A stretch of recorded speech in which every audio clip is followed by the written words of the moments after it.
Industrial wastewater treatment covers the mechanisms and processes used to treat wastewater that is produced as a byproduct of industrial or commercial activities. After treatment, the treated industrial wastewater may be reused or released to a sanitary sewer to a surface water in the environment. Most industries produce some wastewater, although recent trends in the developed world have been to minimize such production or recycle such wastewater within the production process. However, many industries remain dependent on processes that produce wastewaters. Treatment of industrial wastewater. The various types of contamination of wastewater require a variety of strategies to remove the contamination. Brine treatment. Brine treatment involves removing dissolved salt ions from the waste stream. Although similarities to seawater or brackish water desalination exist, industrial brine treatment may contain unique combinations of dissolved ions, such as hardness ions or other metals, necessitating specific processes and equipment. Brine treatment systems are typically optimized to either reduce the volume of the final discharge for more economic disposal or maximize the recovery of fresh water or salts. Brine treatment systems may also be optimized to reduce electricity consumption, chemical usage, or physical footprint. Brine treatment is commonly encountered when treating cooling tower blowdown, produced water from steam-assisted gravity drainage, produced water from natural gas extraction such as coal seam gas, frac flowback water, acid mine or acid rock drainage, reverse osmosis reject, chlor-alkali wastewater, pulp and paper mill effluent, and waste streams from food and beverage processing. Brine treatment technologies may include membrane filtration processes, such as reverse osmosis, ion exchange processes such as electrodialysis or weak acid cation exchange, or evaporation processes, such as brine concentrators and crystallizers employing mechanical vapor recompression and steam. Reverse osmosis may not be viable for brine treatment due to the potential for fouling caused by hardness salts or organic contaminants, or damage to the reverse osmosis membranes from hydrocarbons. Evaporation processes are the most widespread for brine treatment as they enable the highest degree of concentration, as high as solid salt. They also produce the highest purity effluent, even distillate quality. Evaporation processes are also more tolerant of organics, hydrocarbons, or hardness salts. However, energy consumption is high and corrosion may be an issue as the prime mover is concentrated salt water. As a result, evaporation systems typically employ titanium or duplex stainless steel materials. Brine management. Brine management examines the broader context of brine treatment and may include consideration of government policy and regulations, corporate sustainability, environmental impact, recycling, handling and transport, containment, centralized compared to on-site treatment, avoidance and reduction, technologies, and economics. Brine management shares some issues with leachate management and more general waste management.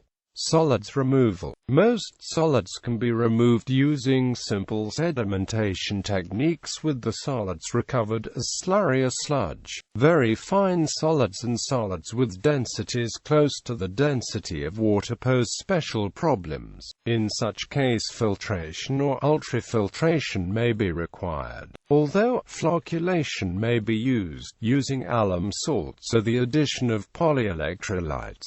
Oils and grease removal. The effective removal of oils and grease is dependent on the characteristics of the oil in terms of its suspension state and droplet size, which will in turn affect the choice of separator technology.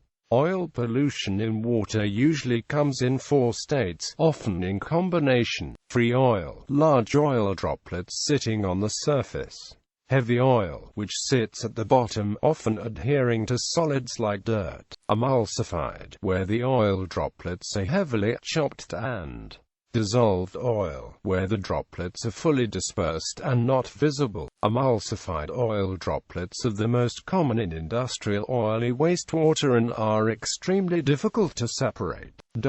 The methodology for separating the oil is dependent on the oil droplet size. Larger oil droplets, such as those in free oil pollution, are easily removed, but as the droplets become smaller, some separator technologies perform better than others. Most separator technologies will have an optimum range of oil droplet sizes that can be effectively treated.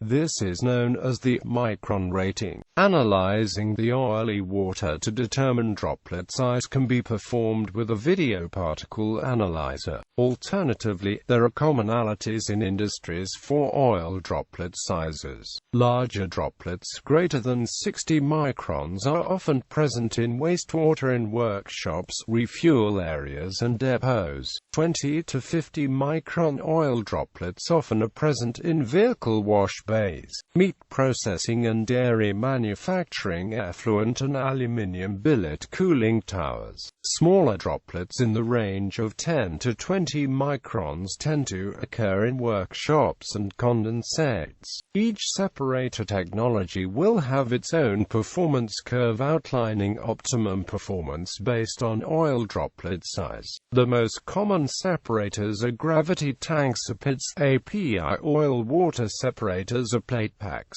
chemical treatment VDFs, centrifuges, media filters and hydrocyclones. API separators. Many oils can be recovered from open water surfaces by skimming devices, considered a dependable and cheap way to remove oil, grease and other hydrocarbons from water. Oil skimmers can sometimes achieve the desired level of water purity. At other times, skimming is also a cost-efficient method to remove most of the oil before using membrane filters and chemical processes. Skimmers will prevent filters from blinding prematurely and keep chemical costs down because there is less oil to process. Because grease skimming involves higher viscosity hydrocarbons, skimmers must be equipped with heaters powerful enough to keep grease fluid for discharge. If floating grease forms into solid clumps or mats, a spray bar, aerator, or mechanical apparatus can be used to facilitate removal. However, hydraulic oils and the majority of oils that have degraded to any extent will also have a soluble or emulsified component that will require further treatment to eliminate. Dissolving or emulsifying oil using surfactants or solvents usually exacerbates the problem rather than solving it, producing wastewater that is more difficult to treat. The wastewaters from large-scale industries such as oil refineries, petrochemical plants, chemical plants, and natural gas processing plants commonly contain gross amounts of oil and suspended solids. Those industries use a device known as an API oil-water separator, which is designed to separate the oil and suspended solids from the wastewater effluents. The name is derived from the fact that such separators are designed according to standards published by the American Petroleum Institute. The API separator is a gravity separation device designed by using Stokes' law to define the rise velocity of oil droplets based on their density and size. The design is based on the specific gravity difference between the oil and the wastewater because that difference is much smaller than the specific gravity difference between the suspended solids and water. The suspended solid settles to the bottom of the separator as a sediment layer. The oil rises to top of the separator and the cleansed wastewater is the middle layer between the oil layer and the solids. Typically, the oil layer is skimmed off and subsequently reprocessed or disposed of, and the bottom sediment layer is removed by a chain and flight screen. scraper and a sludge pump. The water layer is sent to further treatment for additional removal of any residual oil and then to some type of biological treatment unit for removal of undesirable dissolved chemical compounds. Parallel plate separators are similar to API separators, but they include tilted parallel plate assemblies. The parallel plates provide more surface for suspended oil droplets to coalesce into larger globules. Such separators still depend upon the specific gravity between the suspended oil and the water. However, the parallel plates enhance the degree of oil-water separation. The result is that a parallel plate separator requires significantly less space than a conventional API separator to achieve the same degree of separation. Hydrocyclone oil separators. Hydrocyclone oil separators operate on the process where wastewater enters the cyclone chamber and is spun under extreme centrifugal forces more than 1,000 times the force of gravity.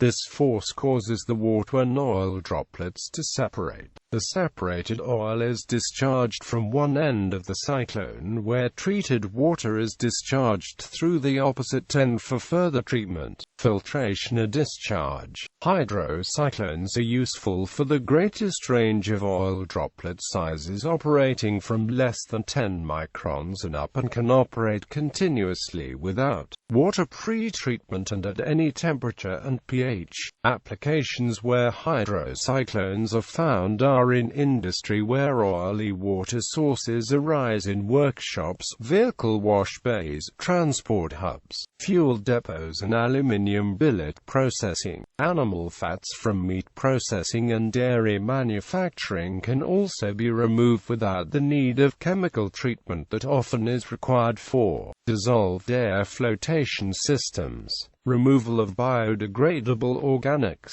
Biodegradable organic material of plant or animal origin is usually possible to treat using extended conventional sewage treatment processes such as activated sludge or trickling filter. Problems can arise if the wastewater is excessively diluted with washing water or is highly concentrated, such as undiluted blood or milk. The presence of cleaning agents, disinfectants, pesticides, or antibiotics can have detrimental impacts on treatment processes. Activated sludge process. Activated sludge is a biochemical process for treating sewage and industrial wastewater that uses air and microorganisms to biologically oxidize organic pollutants, producing a waste sludge containing the oxidized material.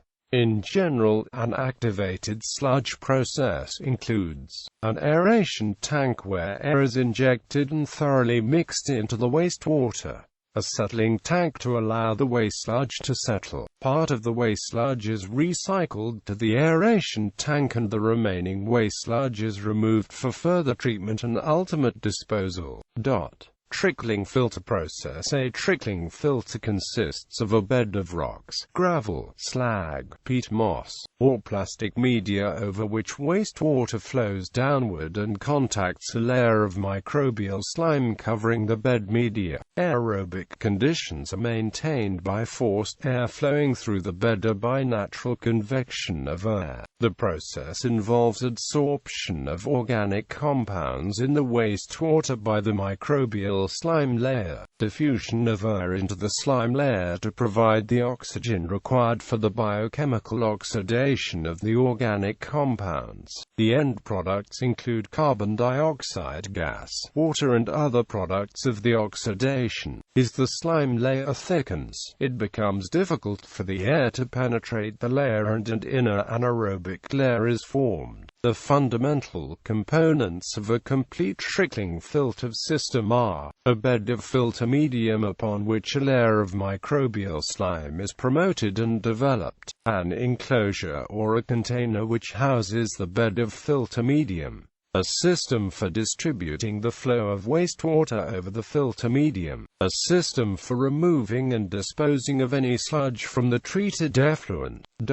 The treatment of sewage or other wastewater with trickling filters is among the oldest and most well-characterized treatment technologies. A trickling filter is also often called a trickle filter, trickling biofilter, biological filter, a biological trickling filter. Treatment of other organics. Synthetic organic materials including solvents, paints, pharmaceuticals, pesticides, products from coke production and so forth can be very difficult to treat. Treatment methods are often specific to the material being treated. Methods include advanced oxidation processing, distillation, adsorption, vitrification, incineration, chemical immobilization, and landfill disposal. Some materials such as some detergents may be capable of biological degradation, and in such cases, a modified form of wastewater treatment can be used. Treatment of acids and alkalis. Acids and alkalis can usually be neutralized under controlled conditions. Neutralization frequently produces a precipitate that will require treatment as a solid residue that may also be toxic. In some cases, gases may be evolved requiring treatment for the gas stain. Some other forms of treatment are usually required following neutralization. Waste streams rich in hardness ions as from deionization processes can readily lose the hardness ions in a buildup of precipitated calcium and magnesium salts. This precipitation process can cause severe furring of pipes and can, in extreme cases, cause the blockage of disposal pipes. A 1-meter diameter industrial marine discharge pipe serving a major chemicals complex was blocked by such salts in the 1970s. Treatment is by concentration of deionization wastewaters and disposal to landfill or by careful pH management of the released wastewater. Treatment of toxic materials. Toxic materials including many organic materials, metals, acids, alkalis, non-metallic elements are generally resistant to biological processes unless very dilute. Metals can often be precipitated out by changing the pH or by treatment with other chemicals. Many, however, are resistant to treatment or mitigation and may require concentration followed by landfilling or recycling. Dissolved organics can be incinerated within the wastewater by the advanced oxidation process.